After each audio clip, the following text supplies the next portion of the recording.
I want to welcome everybody back. I know some of you have been here before. It's awesome to see you. And I think we may have a few first-time people here tonight. Tonight, again, we have a lot to get through. And we're basically at the fourth workshop of this program.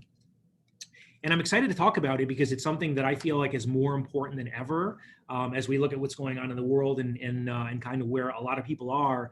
And it's the subject of, retirement planning. It's the subject of this world of, most people, they don't have a good plan and they hope to be able to retire. And that may not work out for everybody. So I'm going to share my screen here if you get me started. If you have a workbook, by the way, let me move this video out of my way here. Stand by, you guys. Let me just do some configuring here. I'm supposed to make my video. Okay. If you have a workbook or a PDF of that book, if not, try to take notes, try to follow along. In the workbook, we're going to go to page 67. And again, there will be a page number on the screen if we're in the book. So we're going to jump into it, and I'm going to click through all the sign-in stuff and all that stuff so we can really get to the content of tonight. So page 67, at the very top, we're going to get going. Number one, very important. What sources of income will you have in retirement? Where will the money come from? It's a really long vacation. You should be planning for it. You got to be saving for it. So we're going to look at where the money's going to come from. We're also going to talk about some differences in some strategies with what they call fixed, indexed, and variable, what's called annuities. There's products out there that a lot of people, especially as they're thinking about retirement, they typically use what's called an annuity product because of guarantees and things with income and things like that. So we're gonna break that down in a basic level. We're also gonna talk about IRAs and retirement plans and give you some basic, gist of the mechanics of those. And so you can maybe say, hey, am I really doing the right thing here with my situation? We're also going to bring up the subject of long-term care, super scary stuff. I don't want to depress you tonight, but there might be some depressing stuff towards the end. So I don't want to do that. But we're going to talk about what's the plan. We're also going to say, does Medicare cover all of my costs? I know Leslie and myself had a Zoom call today with a woman in, I believe in Illinois. And, it's really depressing when people realize, what do you mean Medicare is not going to cover all of my costs? Like, it's really sad for people. So hopefully we can help people understand this better. Also, we're going to end with the subject of what's called estate planning. That's not only for wealthy people. You don't need to have a lot of money to have a plan. You need to have a plan. This is super important stuff. So we're going to bring up those subjects as we go. Okay. So the good news is, you guys, we have good news to get started. By the way, there's a lot of great news in the world. Maybe turn off the television or whatever and just look around. There's a lot of great news in the world. But in this context, there is some good news. And here's what it is. We're living longer. Technology, medicine, things like this, they're saying it's getting better. Again, according to the Wall Street Journal, if you're 65 years and old, you're 65 today, they are projecting the average life expectancy to be 86.6 for men. And I always ask, do you think the men or the women live longer or die first? And the answer is usually pretty right. The women live longer, 88.8.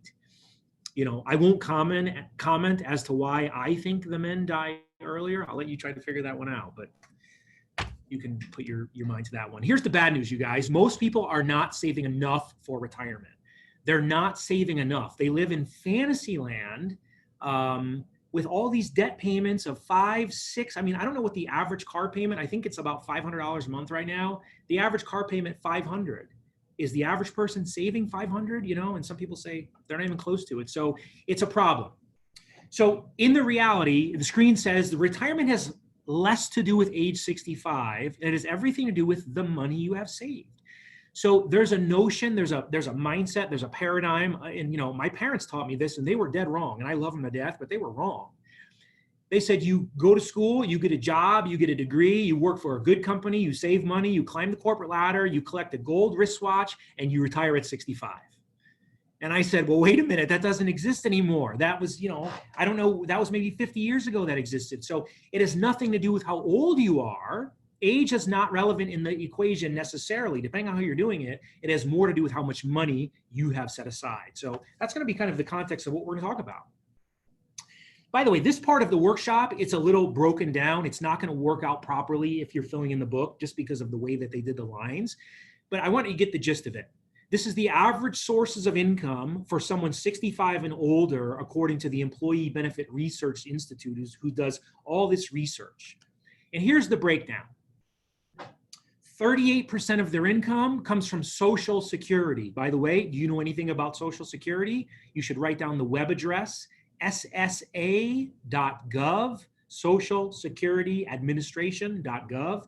Go on there, set up a free login password, because they're not going to mail you that document anymore. It costs too much money to mail out 300 million pieces of paper. So you need to get that from the internet and you need to review it. It's 38% of the average person's income. That's a huge chunk. 18.4 is pensions, IRAs, 401ks, and annuities. It's a lot less than people think. And I want you to maybe put your mind to this thought.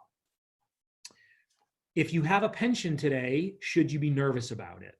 And I don't want to put fear in anybody's mind. That's not my purpose. But I just look at what's going on with the government, with the state, with corporations, with all of these organizations who have to keep paying these pensions. They're looking at getting rid of them and trimming them back. And so 18.4 only. 10.7% income from assets.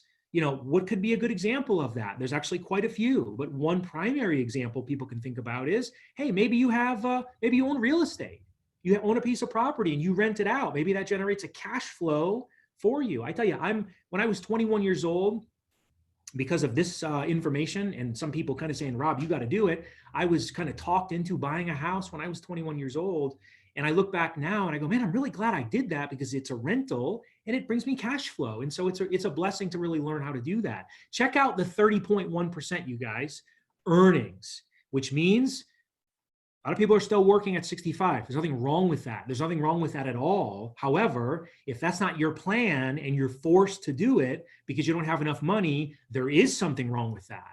And we should talk about it. So, working is not a bad thing, but if it wasn't part of your plan and you're forced to do it, it's a bad thing. And you'll notice at the top, it says 2.8%. What does that represent? Charity, donations, assistance, family members, things like that. And so the one thing I would ask you to do in the workbook is on that page, it says, what are your sources of income for retirement? I would love for you to think about that as we go through this tonight. Do you know what you're going to have? Not your spouse, not any of those things. Do you know what you're going to have? Do you know what your Social Security is going to look like? Because if you rely exclusively on your spouse, that's awesome. But what if something happens to them and now you're left in the total darkness? We don't want to do that.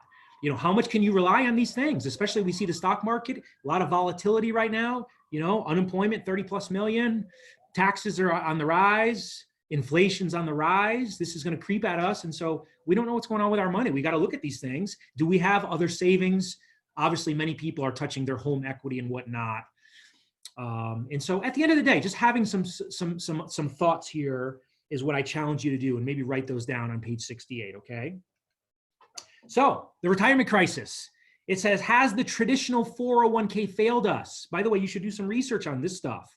And it's not on the PowerPoint, but the gentleman's name is Ted Benna, who created the 401k in 1978 and implemented that plan for the first time in 1979, when income taxes in America were very high income taxes. So they looked at a plan in the tax code called 401k where they could defer the taxes because they were high in the late 70s to the future where they thought they would be lower. Well, today we're at a near almost historical low, pretty close from an income tax perspective.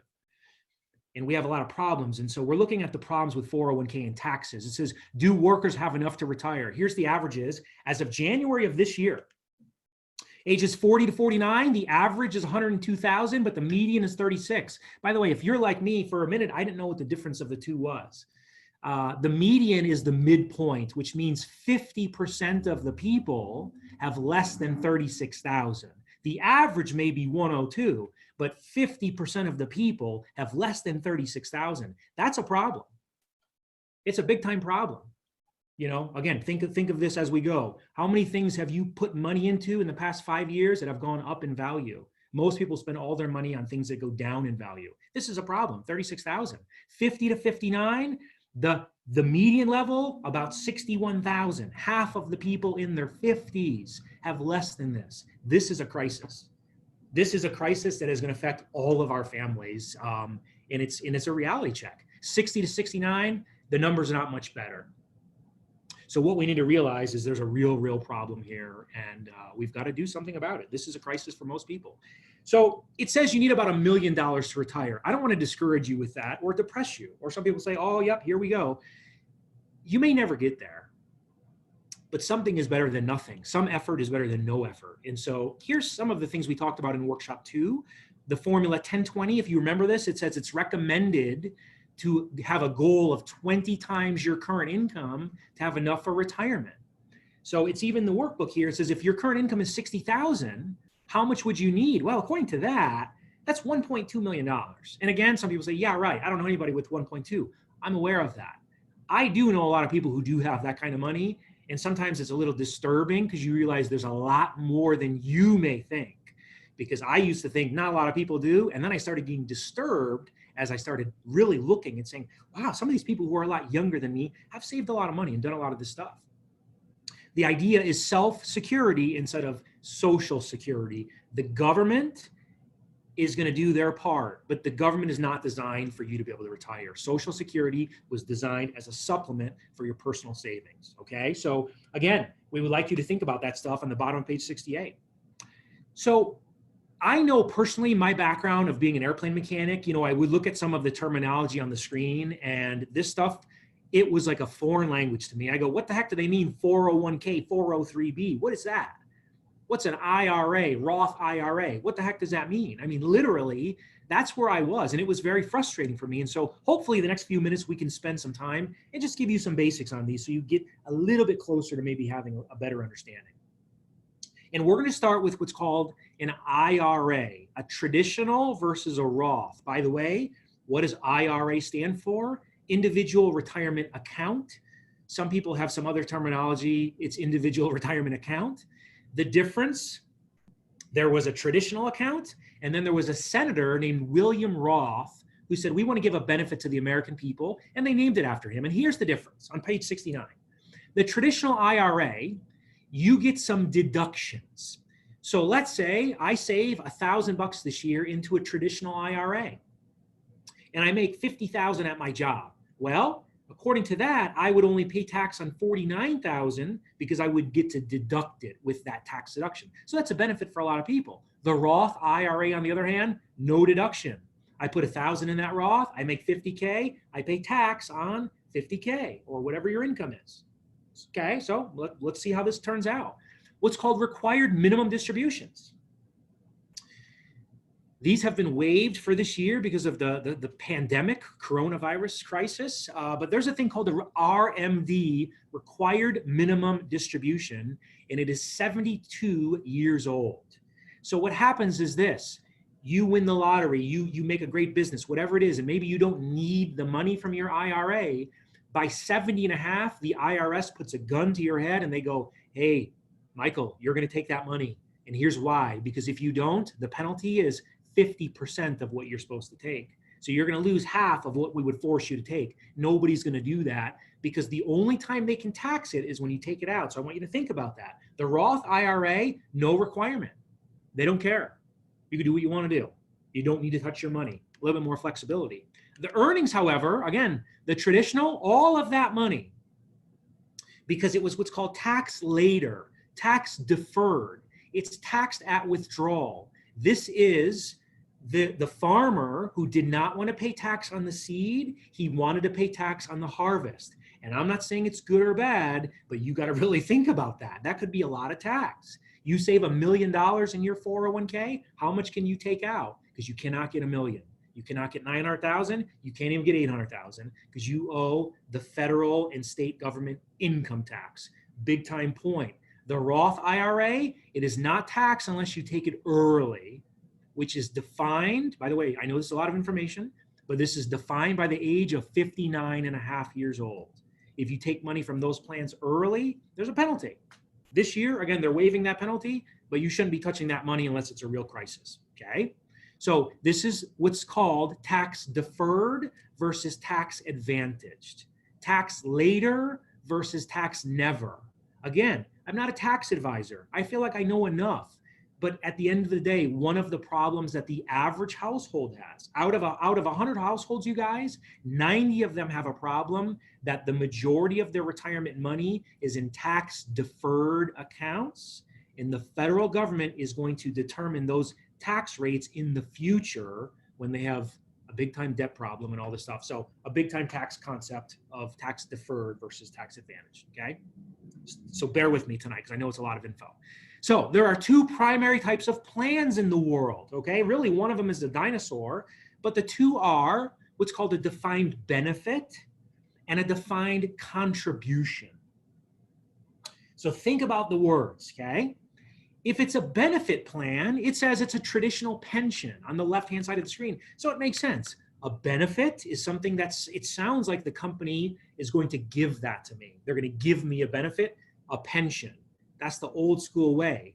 A contribution plan, let me think, the word contribution, if I'm going to a Memorial Day barbecue, which I'm not, but if I was, and they said, hey, make a contribution, that would mean I would have to put in on the food, on the beer, whatever. That means I put into that plan. That's the easiest way that I understand that. So again, the pension paid for by the company, it's extremely expensive because they got to pay you even when you don't work there anymore, and they don't want to do that anymore. If you don't believe me, reach out to some teachers in California a few years ago because many of them had a drastic reduction in their pension, 30, 40%, some of them. So very costly. And you will receive a set payout. So for example, you maybe are a school teacher. They say, hey, once you get to a certain point, you accumulate this so much time of service, here's a set payout, $2,000, $3,000 a month. It's a great benefit. It's a great benefit. A lot of us don't have that. Most of us are on the right side. It's paid for by who? You and I, okay? The employee, the worker, the person trying to accumulate. Some employers are matching, and we're witnessing because of the pandemic, many matching contributions have been suspended. A lot of companies I've talked to, they've gotten rid of that right now. They just say we can't afford it. So that could be a problem. And the amount you're going to have, you guys, is going to be defined by how much you put in. So if you don't want to take a nice vacation, you don't need to save a lot. But I'm here to give you some data, facts, okay? As a friend who's on the earth, the spinning earth at the same time you are, the average retirement is 8,000 days long. I want you to picture an 8,000-day vacation and what it costs to eat alone for one person for 8,000 days. And you'll be like, whoa, that's a lot of money. Things are costing more. We're living longer. This is scary stuff. So we've got to take initiative and get on track with our budgeting and our debt and our savings and all this stuff so we can have more when we get to that point of life, okay? So we're going to talk about what's called qualified plans. And there's kind of a variety of these things. You'll notice it's numbers and letters. It's interesting because those are lines from the tax code. Line 401, subsection K. Line 403, subsection B. Here's what it says. A 401k, retirement plan, sponsored by an employer. A 403b is effectively the same thing, you guys. It's the same thing, except it's for tax-exempt organizations. So if you're a school teacher, you may be contributing to a plan that looks like a 401k, but it's called a 403b, but they're the same thing. They are the same thing. Don't let that confuse you. They're the same thing. A 457 is a qualified plan available to state, local governments if you work for the city, the county. This is often referred to as what's called deferred comp. Many people I spoke to, I have a deferred comp plan at the city. It's typically what's called a 457 plan. So again, you don't necessarily need to know that, but that might be helpful. And you know what, you guys, let's go to the workbook because I don't want to get too far off track on the workbook if you are following along. Really quick on page 69, there is some true-false question. I just want to make sure we get that, okay? It says in 401k plan, you will receive a fixed payout in retirement. That's false. That's going to vary depending upon what you have. Pension plans are a defined contribution plan. That's also false. That would be a defined benefit plan. Your company is required to contribute to your defined contribution plan. That means they're required to match that 401k. Nope, that's also false. Pension plans are growing more popular. We should all laugh out loud. That is definitely not true. That's false. Update your workbook. It should say in 2020, if you are 52 years old, your maximum IRA contribution is $7,000, not $6,500, and that would be true. We want to make sure you have the most up-to-date stuff. And also, we didn't talk about it yet, but it says a catch-up contribution is an increased contribution for younger workers. It's for older workers trying to play catch-up. So we will talk about that. I just didn't want to miss those as we go. So there's some advantages of these plans, you guys, what's called salary deduction plans through our payroll, through our job, very big time benefit. Here's some of them. Tax advantages. Again, tax deferred earnings. The money's going in pre-tax. So let's say you invest $100. Well, you don't have to pay the tax on the $100. So if you had to pay the tax, you could only really invest like 80. So there's a tax advantage there of the money going in. There is some advantage to that. Probably the biggest one that I love is what's called auto deduction. Auto pay, your payroll goes and you save money. Because if you have to think about saving money and do it consciously, most people are not going to do it. We are our own worst enemy. And so auto deduction, automate your savings is one of the best things you can do. You shouldn't have to think about it. Make it automatic, okay? Another advantage, matching. If you have a match available at your employer, I would tell you guys there's something to remember in this order, and it's not in the workshop, but you should know this. Free money, matching money, free money, tax-free money, followed by taxable money. I'll say it again. Free money, followed by tax-free money, followed by taxable money. That should be the order of participation, okay?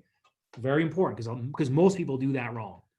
And also portability. When you leave the job, the benefit, you can roll that over. Do not take a distribution. You want to do a rollover. Otherwise, you pay potential penalties, taxes, things like that. We don't want to do that.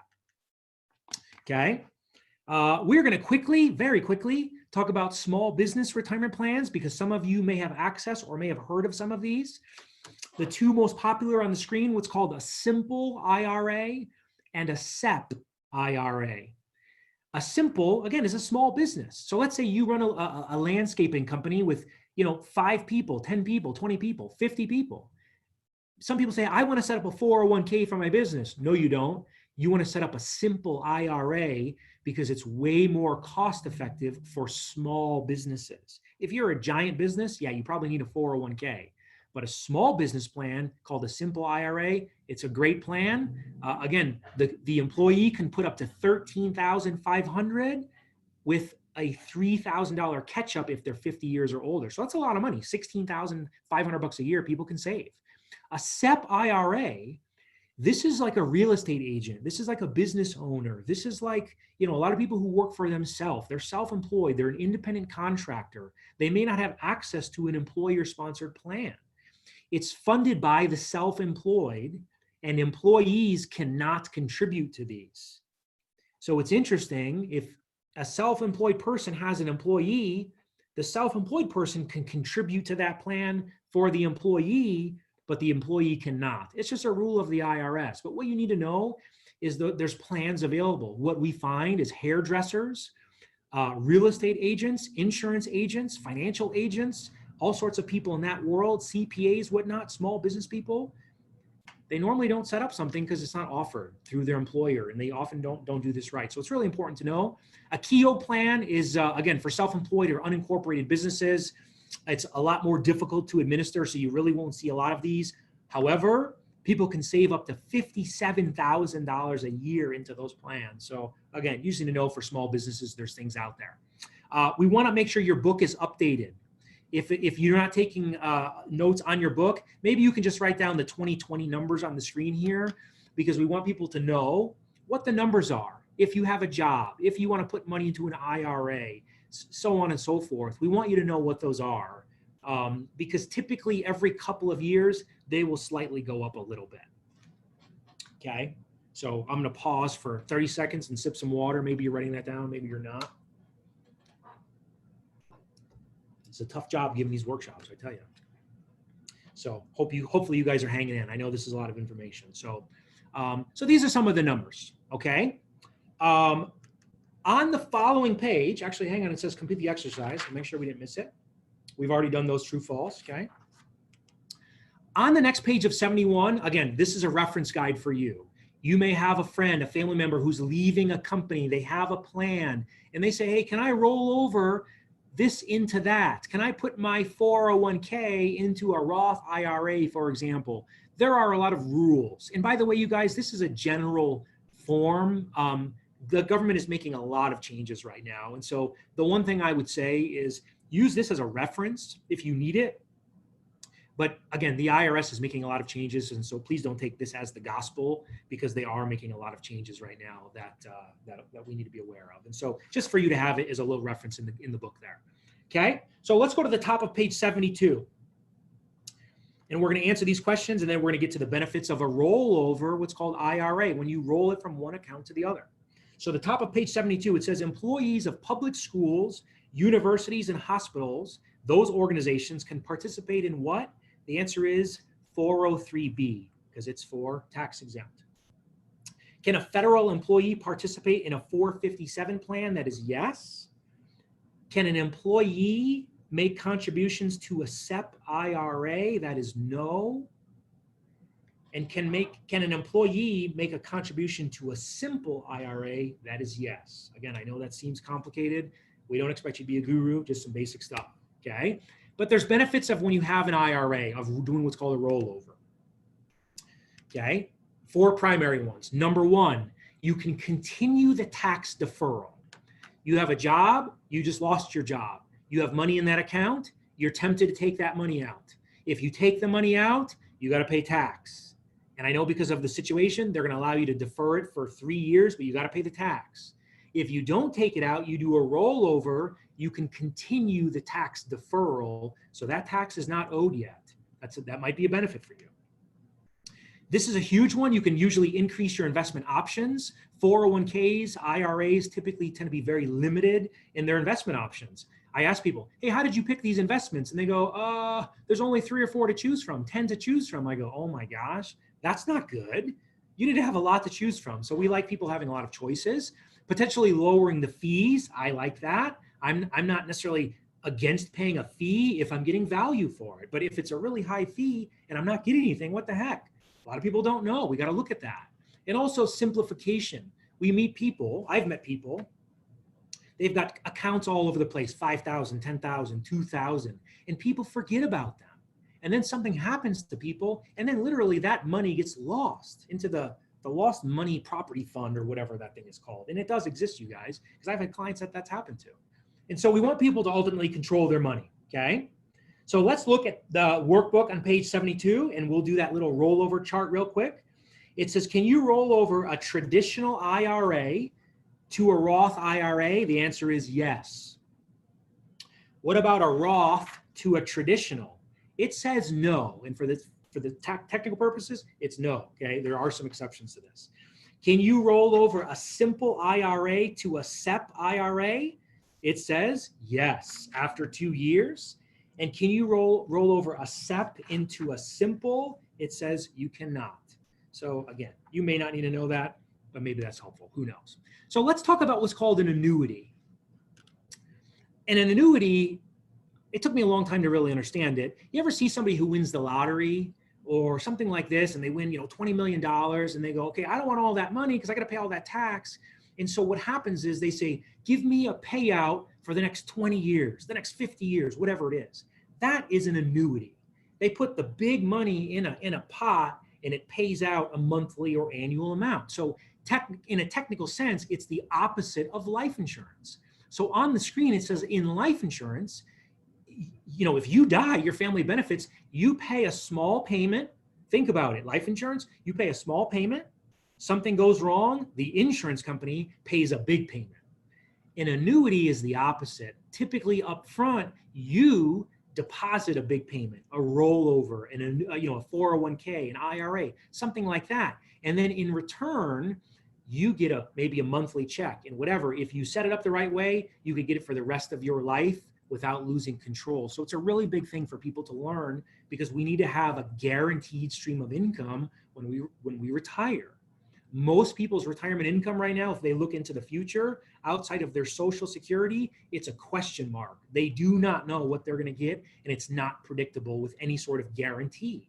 So we feel like people need some guarantees.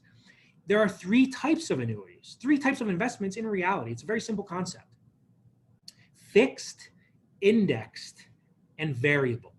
Okay? And if you think of those words, they're very simple to understand. And it depends on the investment choice. And so a fixed annuity, very simple, it gives you a fixed rate of interest. Your bank account is a fixed account. Guaranteed rate of interest, by the way, it's not very good. You should look at those rates. They're not very good. They're very low. But that's a fixed annuity.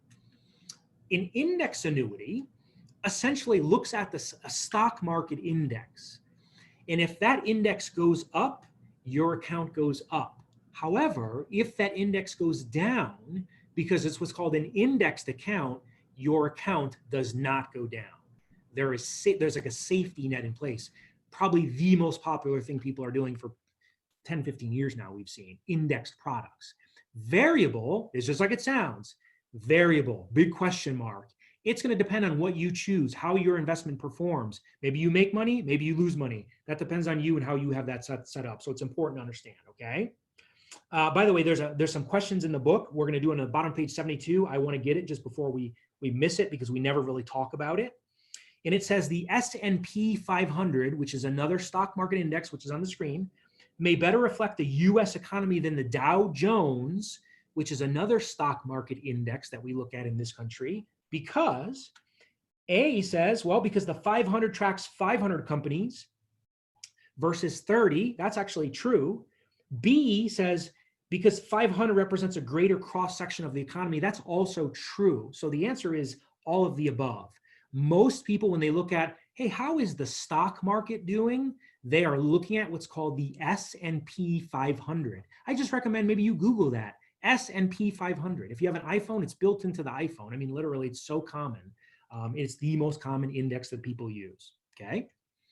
So in annuities, there are phases. Just like in life, there are a couple of phases. This is what's called accumulation and distribution. So let's think about it, you guys. If you're not retired right now, what phase are you in? Well, you're in the accumulation phase. You need to be saving. Inside of these annuity accounts, here's how it works. After tax money, no limit on what you can put in. That's how those lottery winners put, 20, 30 million, 50 million, whatever it is. They put big dollars in those things. All the money grows tax deferred. So it grows, it grows, it grows. You don't pay, you don't pay, you don't pay. You start to pay when you take the money out.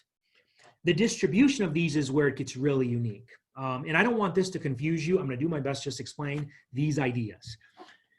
You could say, A, give me a lump sum. So I've accumulated money. I'm now ready to distribute my money and take my money. A, lump sum, send me a big check. I don't recommend it because you have a big tax problem in that situation. That's one way.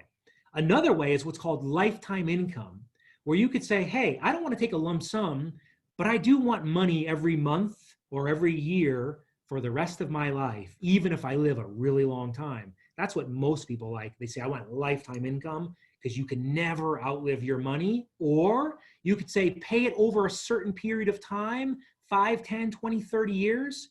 So obviously, if you take a 5-year payout, they're going to pay you a lot of money versus a 30-year payout. It would be less money monthly. So the point is there's options, you guys. There's joint options. There's options with survivorship on spouses and things like that. The one thing I would tell you is, again, today is you to get some tiny little nuggets. I don't want you to go making like life-changing decisions after this meeting. Ask questions. I mean, a lot of us who are on the call have licenses and we're trained. We know this stuff. But again, don't get too confused by that stuff. Some things to remember on annuities. It's taxed as ordinary income when you take the money out on that gain, okay? 59.5 apply. So if you take it early, there's a penalty. And a normal surrender charge, annuities have this. It's normal. It's not a bad thing. It's what's called a surrender charge, where there's a penalty if you close the account or take too much money early. Remember, you are your own worst enemy normally. We are our own worst enemy normally. So a normal thing is 5 to 7 years, sometimes even a year or two longer, but be very careful of something if it's 20 years or something like that. We've recently had a client who I believe she was in her mid 70s, a little bit older than my father, who had her money in an account that she couldn't touch for like 15 years. And it just didn't seem right to me. And so be very careful of something like that. Very common that people are buying those, and it may not be the best thing. Okay. So again, 10% penalty if you take it early. That's the IRS. Again, this year that is waived. So if you're in a predicament, you're not going to pay that, but normally you would. The IRS is going to make some assumptions here that the earnings, the interest is taken first. And I'll show you why in a second. Because you're going to pay taxes as ordinary income. And so here's an example. You have an account and it grows by $10,000, okay? It profits 10 grand. You say, hey, I want 5,000 of that. And let's say you're under 59 and a half. Here's the way the IRS, AKA the mafia, is going to stiff arm you. If you're in a 25% tax bracket, which is very low, and you pay a 10% penalty on the 5,000, so right off the bat, you're going to get $500 up.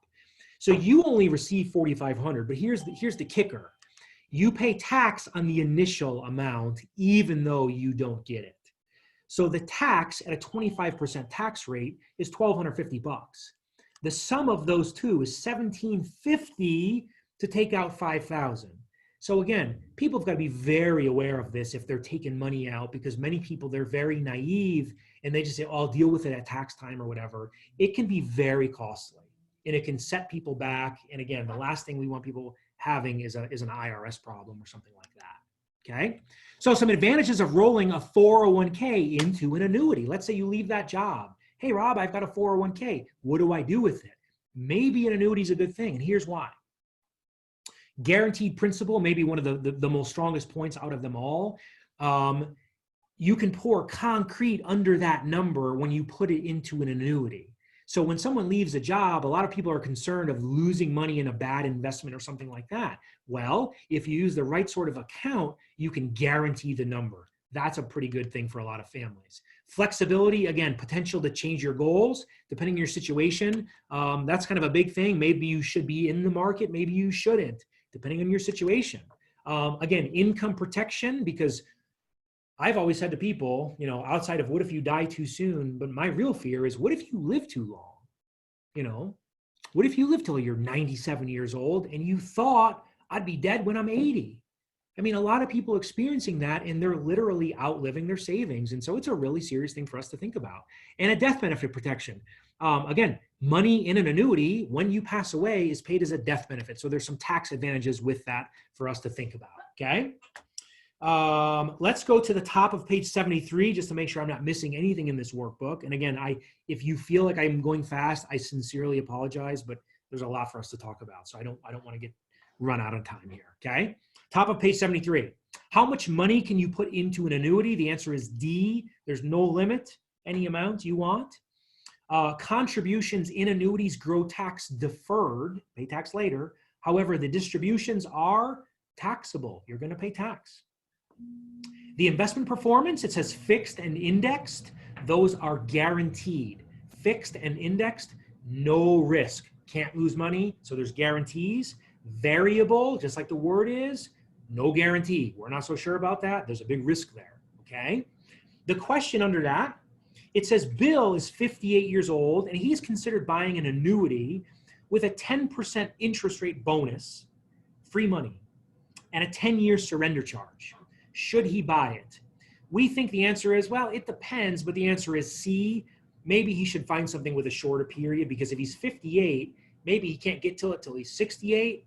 I don't know, that might be too long. And so we would say find something shorter in that situation. Okay, page 73, we're talking about what's called an immediate annuity. We kind of already did. Like I said, you win the lottery, you give a large lump sum of money to a company in exchange for a series of payments. I leave my job, here's my account. You can still get that account, don't get me wrong, but I want a payment. I want a guaranteed income stream. People like that strategy. The monthly check you're gonna get is gonna be determined by a few things. The size of your account, the rate of the interest, and how old you are. They're gonna look at those things. And again, you can get money for all of your life, or for 20 years, or 5 years, or whatever your situation is. But one thing to think about is what's called survivorship. For spouses, military spouses, many of these pensions, you can get a monthly payout of, let's say, $2,000 with no survivorship for your spouse. Or you can get $1,800 a month with survivorship for your spouse. A lot of people, because they don't understand it, they go, oh, I want 2,000. What they don't realize is when they die, their spouse gets 0. So you got to think of survivorship if you have a spouse who relies on your income. Okay. All right.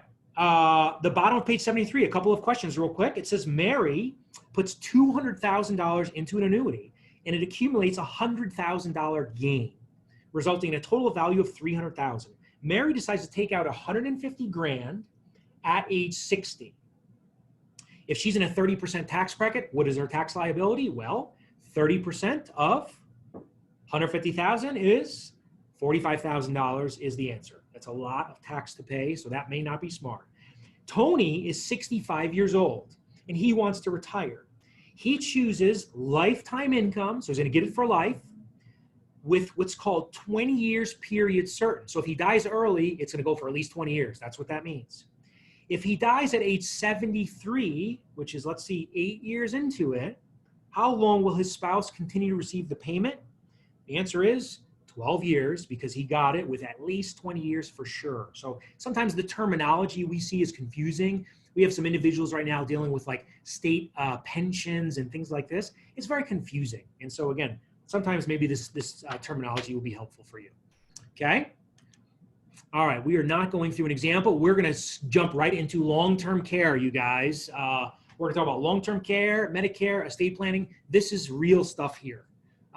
There's a good chance of this. Here's the numbers according to the long-term care ACL.gov site. 7 out of 10 over the age of 65 will require. So I can't see how many people are on the call right now because of my screen configuration, but that's 70% of us. 70 out of 100.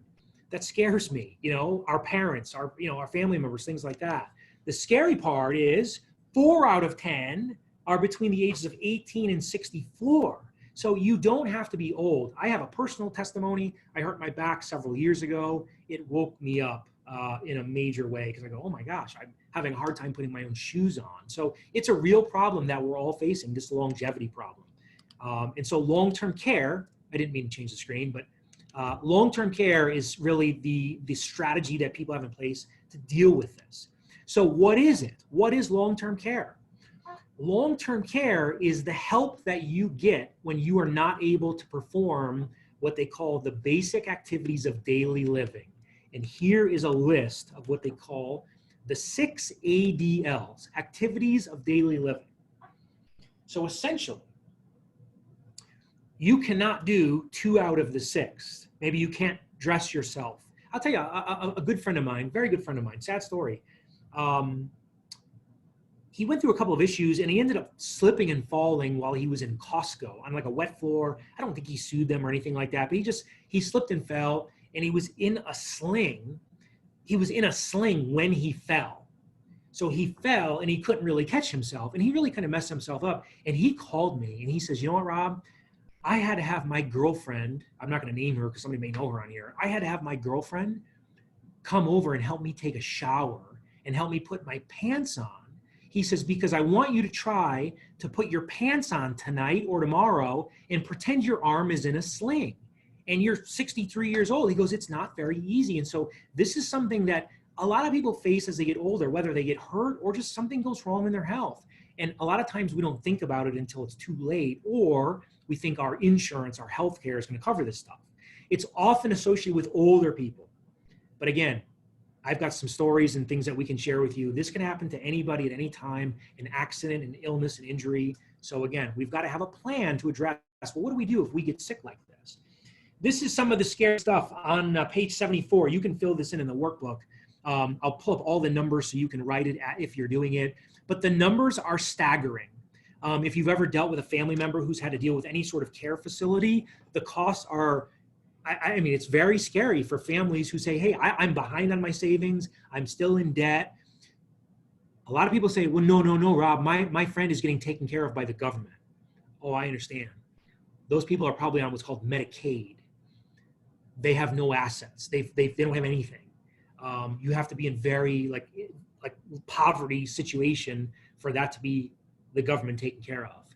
If you've got a home, you've got, 50 grand in savings, 100 grand in savings, and you're 65 years old, it's not a lot of money. It's a lot of money, not a lot of money. Depending on how you look at it, you ain't getting on Medicaid, not in that situation. And that's not a great situation. So these numbers are real. My parents, I still have, my dad is around who's 75 years old. His girlfriend is 80 years old. She's going like a rock star. And my mom and my stepdad. And so I think about this personally because they're across the country. And I think, well, what if they need help? The cost of this is scary. So we've got to have a plan for this. And it wipes out a lot of families because they don't have a plan. And so some misconceptions, okay? It says when buying a life insurance policy with long-term care, there's like hybrid policies nowadays. Is it possible to qualify for life insurance but not long-term care? That is a true statement. You may not qualify for both. Again, the average cost of this thing being over $83,000, who's going to pay for it?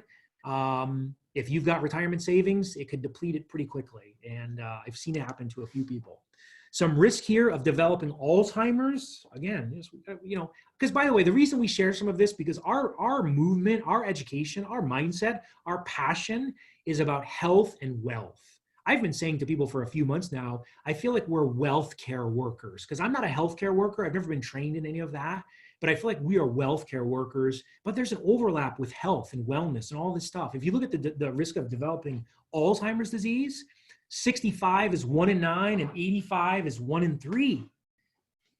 My dad's mom had this, and I showed up at her door one day and I knocked and she said, "Who are you?" And I was like, what the heck, and it's if you've dealt with that, you know what I'm talking about. It's really tough for people to deal with.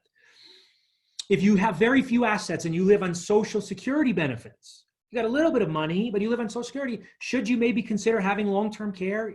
The answer is yes. You may have to set that up. The call we had today, the lady we spoke to today, 65 years old, she says, "No, I thought Medicare covers that." And we go, "Oh my gosh, no." So again, we need the education. It's a big thing for us to understand. So let's get into this Medicare stuff. And you guys, again, I'm going to go quick because I can confuse people. I am going to hit the points. We are going to fill in the workbook. I primarily want to cover this, and I want to get to the estate planning, and I want to end on time just out of respect for everybody's schedule. But again, if you have a Medicare question for you, a family, a friend, just even your own personal data, please, please, please get with us. Because again, I don't want to lose anybody in the weeds here when we talk about Medicare, Medicaid, and long-term care. There's some intertwining of these two, okay? So Medicare will cover long-term care up to 100 days. So you need help? Oh, yeah. The government's got your back for 100 days. Medicaid will cover long-term care, but like I said a moment ago, has very strict income and asset requirements. You usually have to lose your assets. The county, I think it's called Santa Cruz County, Nogales, Arizona. I received a call from someone down there, and they said, "Hey, this is the Medicaid office. We have a client who has $25,000 and she cannot have the money. We need that money to go into an account in the name of the state of Arizona." And I tell you guys, I had to cooperate to help the state because they said, "You have a license, you need to do this." And it was a situation where I saw the state say, "Oh, you want to get on Medicaid? You can't have this money. You have to lose those assets." And so that's the reality check for a lot of people that they're not aware of. And some people say, "Well, I'll give it to my kid. I'll give it to my whatever." No, you won't, because they're smarter than that. They look back, I believe it's a 5-year window right now. And so we've got to have some things in mind. Long-term care insurance is something that we have to get set up. It is to cover the medical and non-medical care. So that's something that we have to get set up. We have to have a plan to get that in place. So Medicare in general is going to be your health insurance in the United States once you turn 65, unless you are still covered by your employer's health insurance. Okay, so if you still have you're 65, 66, still working, still covered by that plan, you can stay on that. You don't need to do the Medicare stuff quite yet. If you're not on that plan, you got to get into Medicare situation. That's going to be how it works. And you must be on Medicare before you can get what's called Medicare supplements, which we're going to talk about very briefly. So on page 75, there's 4 parts. This is where it's going to get confusing because the government built it. Okay, I used to work for them. I can tell you it's very confusing. Part A of Medicare is medical insurance for hospital visits and it is free for most people. I actually would say that is a lie. It is not free. If you work right now, look at your payroll or your tax return, you pay for Medicare right now. So it is not free. When you're 65, Medicare Part A is free. So you pay for it now and you don't pay for it later. It's not free though. Part B is to go see the doctor. It's not free. 2020, that amount, $144.60. It's pretty reasonable. You're 65, 75 years old. Pretty good. 144 bucks. You can go see your doctor. It's pretty good.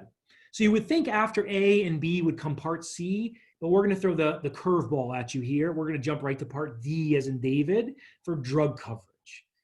I guess they wanted to make it simple, put D after B. That's super simple. And then after D, we would jump back into Part C, which is what's called Medicare Advantage, which includes Part A, B, and D. So effectively, Medicare Part C includes all of those. Why they did it like that, I have no clue, but it confuses a lot of us. So applying for Medicare through Social Security, there's 2 enrollment periods, and this stuff is actually really important. Probably the most important part of the Medicare stuff in my mind. There's the initial enrollment period, which is a span of 7 months, 3 months before and 3 months after your birthday, your 65th birthday. Okay, that's what's called the initial enrollment period. There is then what's called the special enrollment period. So let's say you're covered by your job. Well, you could sign up right away or within 8 months after your group coverage ends. By the way, this is a hard deadline, you guys. Like, this is not a joke. This is what I call, and by the way, forgive me for being derogatory in any way. I don't mean it. I'm a military guy. What we call screw and tattoo. I don't know if you ever heard that terminology. Screw. You ever been screwed and tattooed? The government likes to do that. I'm getting texts all of a sudden right here. If you don't sign up at the right time for Medicare, here's what at the bottom of the screen, it says late enrollment penalties will be assessed. Here's what it means, you guys. You pay more for the remainder of your life because you signed up late and you were supposed to know. That's crazy to me. I asked my dad, hey, Pops, did you know? He goes, no, nobody taught me anything about this. So again, this is important for us. Again, if you've got someone, we've got to educate them. If they're really close to this, we've got to make sure they're doing it at the right time. Okay, so general enrollment period, January 1 to March 31. Let's go to the workbook real quick. It says if your birthday, page 75, if your birthday is in the month of May, when is your initial enrollment period? My answer in the workbook says C, February to August. And again, the initial enrollment period in the workbook, January 1 to March 31. We're going to answer the question and we're going to go on. Say you're 65 and you're still working and you have health insurance from your company. You terminate that job in May. When is the window for your special enrollment period? The answer is May to November, that 8-month period. Okay? And again, after signing up for Part A and B, you may have to sign up for Part D, which covers drugs, prescriptions. A lot of people are on drugs and prescriptions, and so that's a big one. Okay. Then there is a part called Medicare Supplement, which often is referred to as Medigap insurance.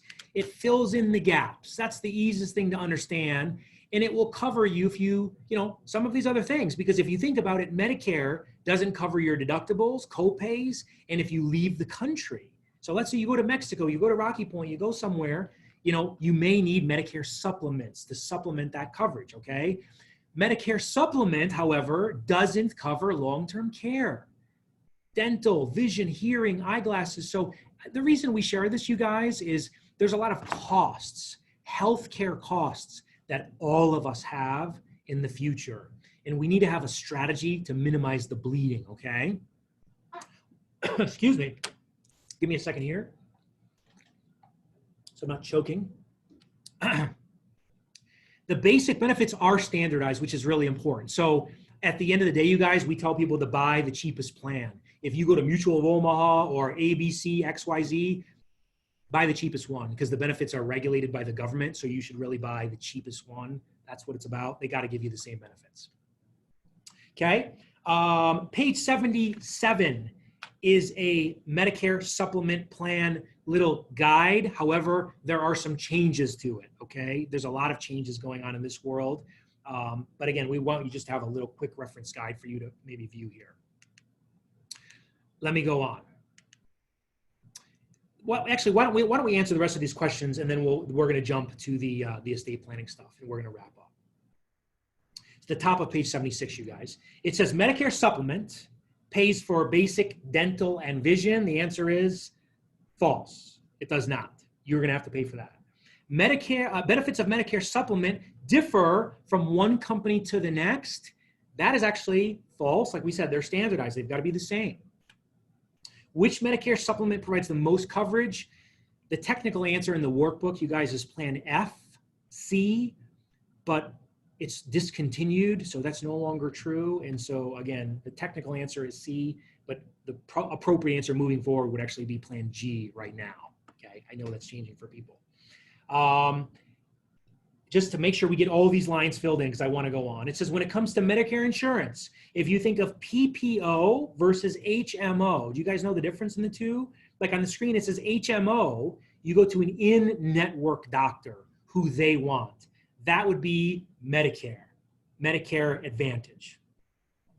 I'm so sorry. HMO is Medicare in the network. The PPO is you could go to anybody you want on the Medicare supplement. So it's important to understand. Some people say, I want to go to a certain doctor, a certain facility or whatever.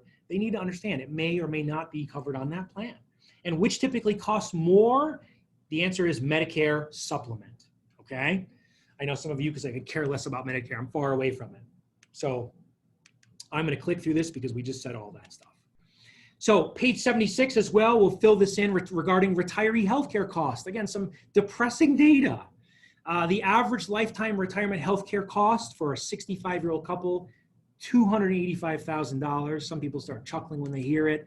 The point is, I want to just show you the total cost when they factor in everything, including dental, vision, copay. It's $400,000.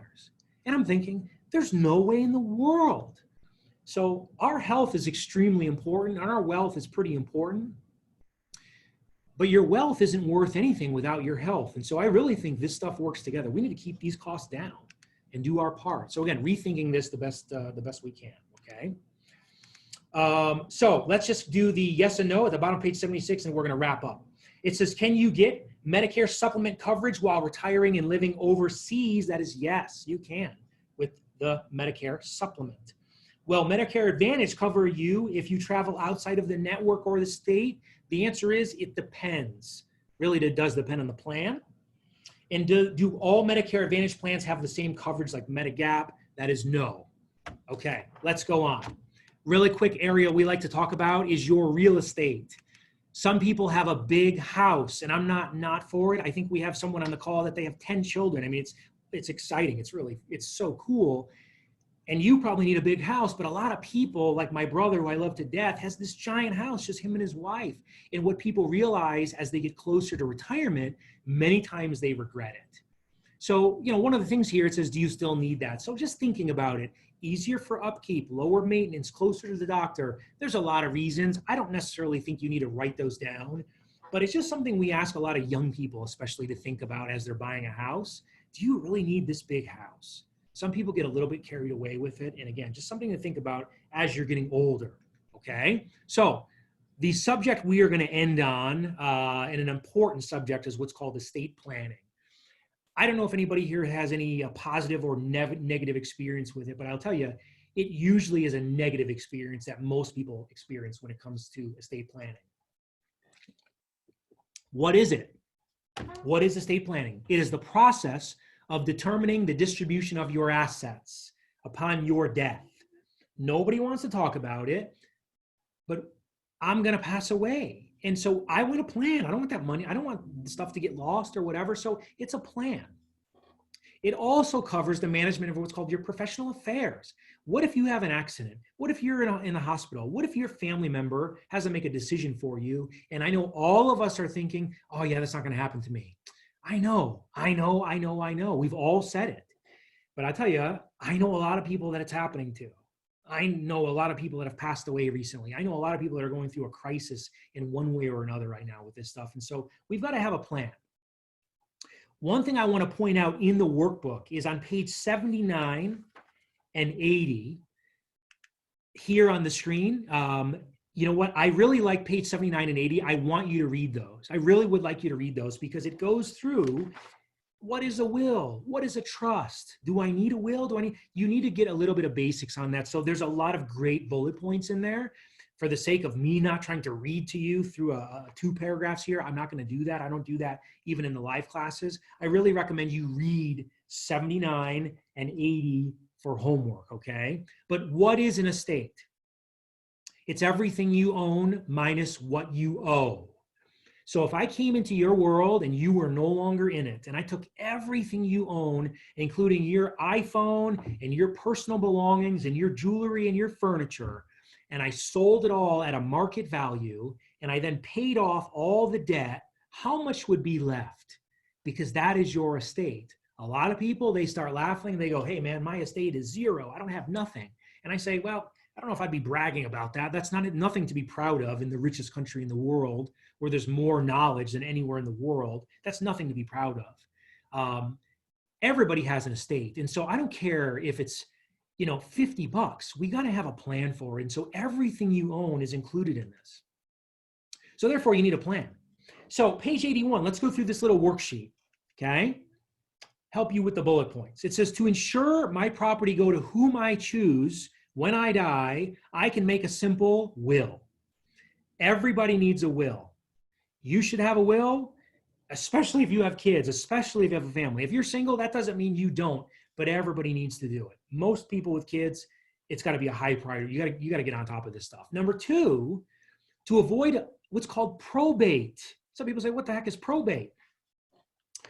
Probate is the process of the government saying, oh my gosh, Tony, you didn't have a plan and you own real estate and you have children and you have a 401k and you have all this stuff and you don't have a plan and you died without a trust.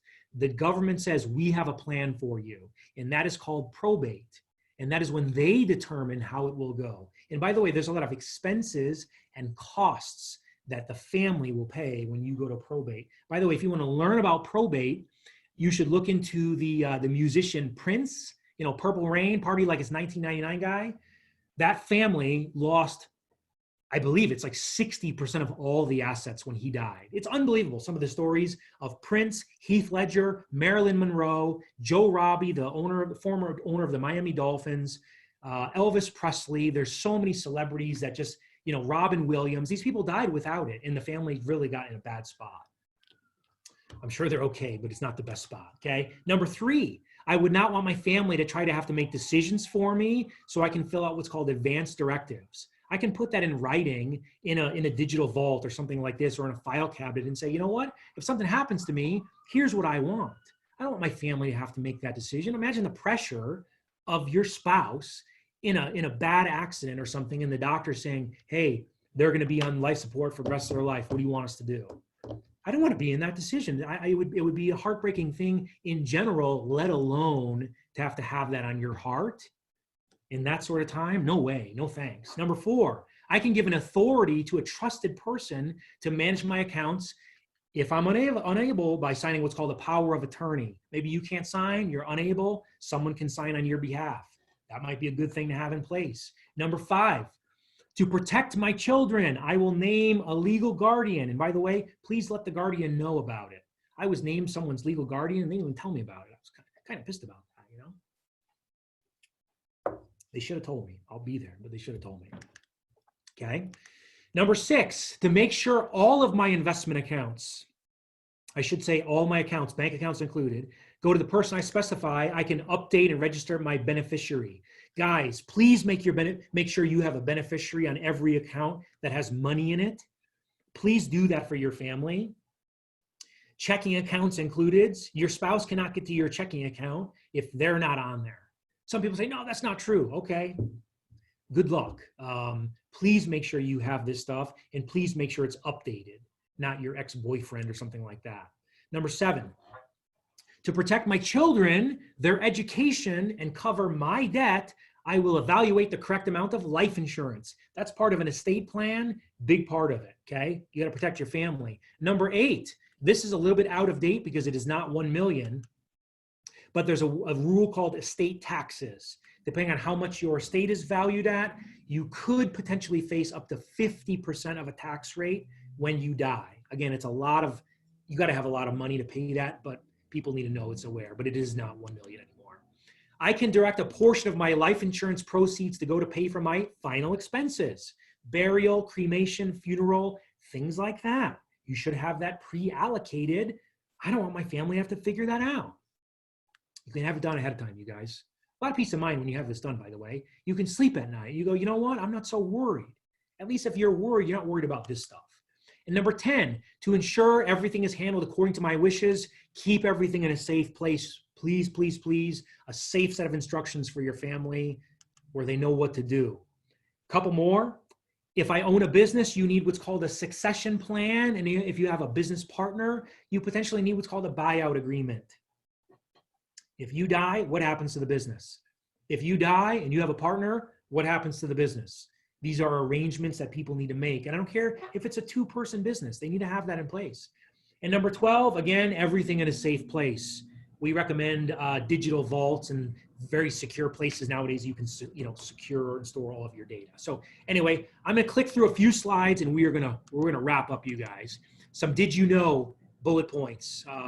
By the way, I have a little timer set and I've got 8 minutes and 55 seconds left. So I feel like I'm doing okay. So if you wonder, we're on time.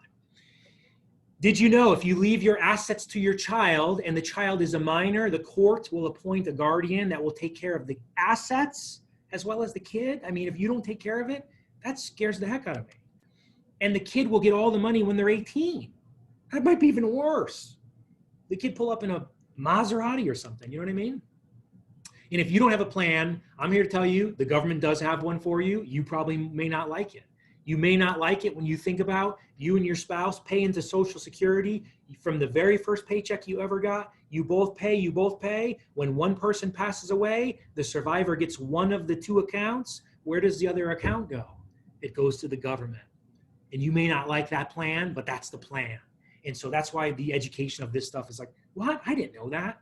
So hopefully you had maybe 1 or 2 aha moments as we talk about this stuff. If you have children and you're remarried and you die, the assets go to the current spouse, not the kids. And the serving step-parent has no obligation. One quick story. I know I've been saying that all day, all night.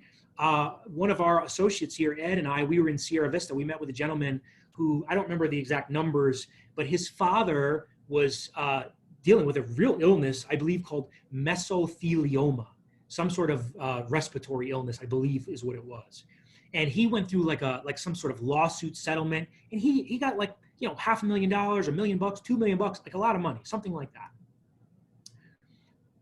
He gets married. He gets remarried because he's not married. His kids, who are adult children in their late 40s, 50s, things like that, they're thinking, okay, everything's good. My dad's got this money. He's got a new wife, no problem. Dad dies. Those kids got no money. The new wife got all of the money, and the kicker of it is he told us, he goes, her kids got some of the money when she died, and the real children. So again, the point is, you guys, we've experienced this stuff, and sometimes the actual family, because of the legal system, gets cut out. Not cool. So you have a responsibility. You really do have a responsibility. There's no excuse. We have more technology at our fingertips with Zoom and YouTube and all this stuff. There's no excuse. So you have a responsibility to plan ahead. And the best time is now, maybe during a COVID pandemic. You know what I mean? Maybe we get some certainty coming out of this thing. So anyway, when you travel, quickly have a power of attorney. Have these things in place, you guys, when you're traveling, especially a child consent. If you're not with maybe one of the parents, we know there's a lot of single parents or, co-parenting situations. And so there's things that a lot of families overlook, and it really messes up a lot of people's situations. So things to think about just in case. It's peace of mind. Okay. I've already said all of that. One of the things I want to share in the middle of the screen, it says, one of the greatest miracles in life is you can change your life simply by changing the way you think. I'll tell you, I feel like I'm a product of that statement, of people challenging my thinking and people challenging the way I think for the past 20 years. And so again, I don't know your situation. I know there's probably some people on here I've never met, And all I'm challenging you when it comes to your money and your future and your spending habits and all this stuff, you've got to think differently. You've got to think more optimistic and positively, because people are freaking out right now. And I go, man, when the world is in crisis, you should be confident. You should have certainty, because the reality is things are gonna be about how they've always been around here. We're gonna make it through this. And I think we just need to have the mindset of coming out on the positive side rather than the negative side. And so there's a lot of great opportunities. So we're going to end on page 82, and I would like you to fill this in if you're writing as we summarize. Okay, have a plan of action, you guys. This is, I'm flapping at the gums if that's all this is. If there's no plan, you don't do anything, you don't behave differently. And again, I know it's a ton of info. And if it's your first workshop, I apologize. This is probably like the worst place to jump in. It's all good because they're all independent, but it's very content heavy. The other workshops are not so content heavy, okay? Number one, increase your cash flow. We've talked about this a lot. Make more money. Have a secondary source of income. If you have some curiosity, we can help you do that in the financial industry. We can help you in the education industry. If you want to go do DoorDash or Uber or sell real estate, I'm okay with that. But you should try to focus on increasing your cash flow. Take your television time and double your income. Take your television time and save for your kids' college. I mean, I don't know. Find a way to increase your cash flow. Number two, spend less and save more. I'm spending way less eating out. I'm spending way less on gas the past few weeks. It's awesome. Things I didn't think I could cut back on. I go, man, I'm really doing it. So get your budget in place, you guys. Get more savings. Use the time. Number three, reduce your debt and liabilities. We talked about that all in workshop number one. You've got to get out of debt. It's like Dumb and Dumber. It's working against you, okay? You can do it, by the way. No matter what it is, you can do it. If you think you can or think you can't, either way, you're right. Number four, you got to understand how money works, and you got to become more of your own money manager. That's the problem. People let other people manage it. They're in the dark. You got to know more, and maybe you can do more. That's the goal of this thing, okay? Number five, we suggest you have a clear financial goal and build a solid financial foundation. In 2020, what we have left of it, in the miracle of 2020 that is left, what is your financial goal? Can you tell me? Can you tell me so clear that I would get excited about it and actually believe it's going to happen? Because most people, they're very vague. Oh, I want to save money. Just like, oh, I want to lose weight. Oh, I want to raise my kids. There's no specificity. So get a very clear goal. I think that's one of the miracles of getting clarity, is you can actually have things to focus on, okay? And number six, have a life of purpose. This doesn't have anything to do with financial education, but it has everything to do with life. Have a life of purpose. Maybe you leave a legacy. Maybe you leave something for the future, okay? And number seven, embrace change. The world is changing in ways we would have never thought in the world. We're doing all of our meetings on Zoom and stuff like this. You've got to expect to get ahead. Here's a few tips. Change your habits. Stop doing the same stuff. Expect to win. Get up, get out. Stop being so afraid. If you're worried about the virus, if you've got health issues, I get it. But I tell you, some people are going to live their life operating under fear. And I'm not saying it's right or wrong, but I'm just saying change your habits. Get up, get out. Expect to succeed. Expect good things to happen. Expect to be able to build up your emergency savings. And most importantly, have fun. Find something you believe in and put your life to fight for it. So I'm passionate about this stuff, you guys. I hope there was some value in the workshop for you tonight. Again, I know this is a ton of information, and I feel like I'm obligated to go fast through it because of the material. There is some homework, okay? I guess I should share my screen because I didn't pull it on the screen. So give me a second to go back and give you your homework reading assignment before I forget. If you have a blue book, if not, the most important thing, you guys, is the reading. It says pages 48 to 50 and 68 to 86. It really helps tie all this together. Again, if you need help, get with your trainer, get with the person that invited you. If you need help from me, I'm here. All of our associates are here to help. If you feel that you know of someone that can benefit from this stuff, again, please let us know. We are recording these. And so after tonight, we'll have the first 4 workshops on demand. And so, people can kind of attend them anytime they want. We'll have just a private link. We can share that with you. And next week, we will begin workshop 5. Some people who have a PDF of the workbook, they don't have workshop 5. If you have a physical book, you do. You have a workshop 5 section. We are going to get the PDF for you. However, we took it out because of the context. Workshop number 5, we're going to break it into 2 meetings. So it's going to be a Thursday and another Thursday in the same workshop because it's a lot of information. Because what we're going to cover is the financial industry, the mechanics of it. Where does all that money go? And I tell you, as people really start to learn this stuff, they start to ask better questions. And we really like to show the transparency of that and what we feel we're doing in that regard. So again, workshop 5 is an elective course for the financial literacy part. So if you say, hey, I'm tuning in tonight for the first time and I'm not really interested in all that, that's okay. You don't need to tune in for workshop 5. We just want to probably circle back around and get you on the first 4. Again, before we end, you can unmute. We can take a minute to ask questions. If not, I know some people are always feeling uncomfortable asking questions in a public setting. We're here after the fact. I'll take a 30-second pause break. If you have a question, unmute. If not, God bless. Have a great night. I appreciate you guys coming here, and hopefully you took something of value. And my timer is buzzing at me. So, if you have questions, we're here. If not, rock on. God bless America. Happy Friday tomorrow. Okay. I got some thumbs up and stuff like that. That's about it. Well, hey, listen, you guys, I appreciate it. Again, get with the person that invited you. Ask questions. You got to know this stuff. I know it may be the first time hearing it. Don't be discouraged. Don't be intimidated. You can do it. Simple education, simple things, okay? God bless you. Have a good night. We'll see you guys. Be safe. Wash your hands. Talk to you all very soon, okay? All right. Good night. Bye.